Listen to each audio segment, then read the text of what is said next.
नमस्कार. जय महाराष्ट्र. जो प्रकार माझ्यात आणि पत्रकारांमध्ये हा झालेला आहे त्याच्यासाठी मी मनापासून दिलगिरी व्यक्त करतो आणि हा प्रकार का घडला हे जरा आपल्याला सांगू इच्छितो. ज्या दिवसापासून मी शिवसेनेत प्रवेश केलाय त्या दिवसापासून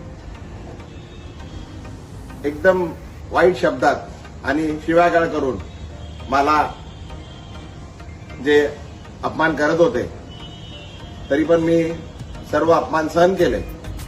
तरी सुद्धा आज सकाळी परत पत्रकार मित्र आले होते.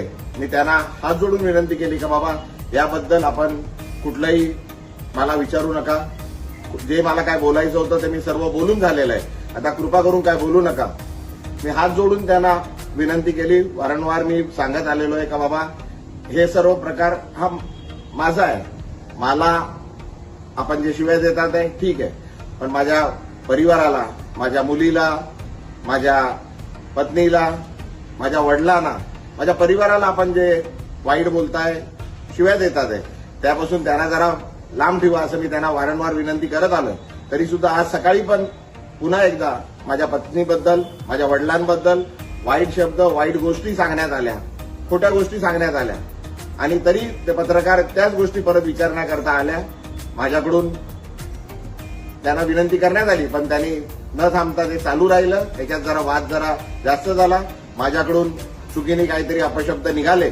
मी त्याकरता पुन्हा एकदा त्या पत्रकारांची आणि पूर्ण पत्रकार समूहाची मनापासून दिलगिरी व्यक्त करतो आणि हे का होतंय हे मी आपल्याला सांगितलंय. कृपा करून आपण मी जे केलंय, मी जे प्रवेश केलाय त्याच्यासाठी ठीक आहे. माझ्या परिवाराला, माझ्या मुलीला, माझ्या परिवाराला, माझ्या पत्नीला, माझ्या वडिलांना जे हयात नाहीये, माझ्या आईना आणि माझ्या पूर्ण परिवाराला याच्यापासून जरा लांब ठेवा अशी आपल्याला विनंती करतो. धन्यवाद. जय हिंद. जय महाराष्ट्र.